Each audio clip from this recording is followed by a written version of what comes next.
We're almost 3 months removed from the original release of the Galaxy S4.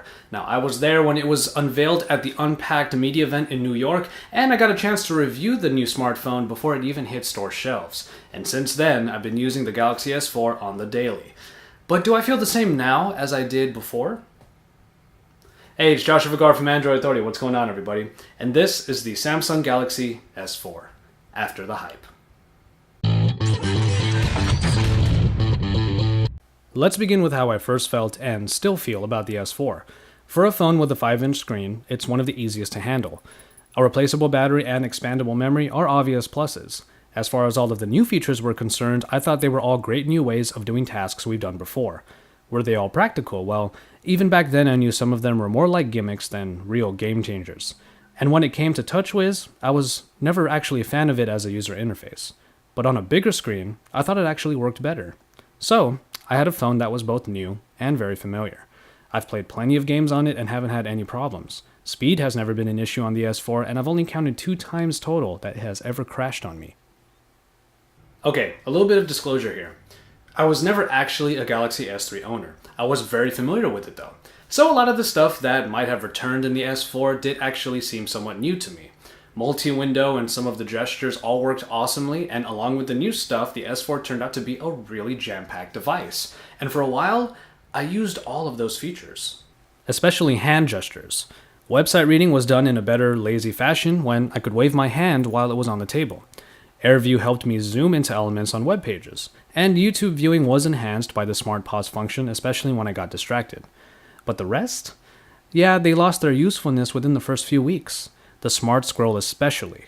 A simple demonstration of it amazed my friends, but otherwise, it was never used. That S4 commercial that shows people talking about the phone and asking about its features is actually true. Well, half true. When people realize you are using the Samsung Galaxy S4, they do get excited and ask a lot of questions, which is great. When they can tell that you're using the S4, we Android users might be able to differentiate between the S3 and the S4 easily, but it's become clear to me that the general user can't. And without being overtly head-turning, the S4 just looks and feels like the old S3. As tried and true as the design of the S4 is inside and out, none of it matters if the phone can't reel people in from the start. As the exciting features were used less and less, the more the phone felt older. And without anything else that could turn heads, it gradually felt less exciting. And this is only after a few months. Now don't get me wrong, I still think the Galaxy S4 is a fine device. It is still a great example of all the fineness that Android has to offer. I'm obviously in a bit of a special position because I do have access to all of the Galaxy S4's competitors. There are a lot of them now. And that is the rub. Look at it this way. There's no doubt in anyone's mind how well the Galaxy S4 has been selling and will continue to sell. It will get a refreshing boost by the release of a bunch of new accessories which will allow for further customization. But how has it even been able to achieve all of that? The answer is simple, with the success of the original S3. But over a year ago, the smartphone market was different. While there were plenty of other Android phones worthy of praise, the Galaxy S3 basically had one goal, contend with the iPhone. And it did a great job. It skyrocketed Samsung's status in the smartphone market and made the term Galaxy as ubiquitous as Droid. It paved the way for future Galaxy phones to enjoy the same kind of success. But then the S4 was released without any real drastic changes to the general formula. It focused on perfecting what was already started in the Galaxy line. At this point in the smartphone market though, sticking to what worked might not always hold up to what other manufacturers are currently attempting.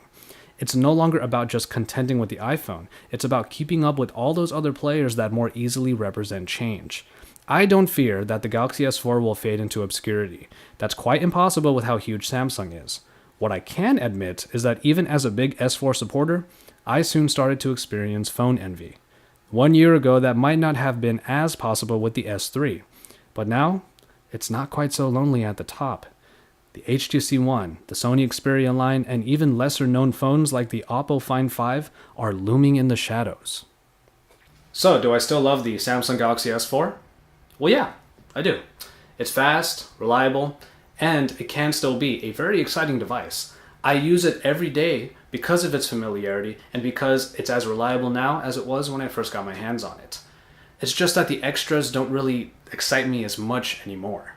And when you strip all of that away, what you get is a phone that you already know and may have already loved since the Galaxy S3. And that's when you have to take a step back and realize that the Galaxy line no longer stands alone.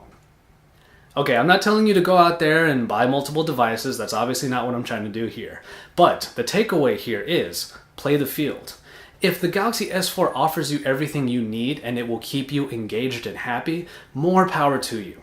Just remember, there are a lot of other devices out there, and that's a fact that's gotten truer every single year for the past half decade.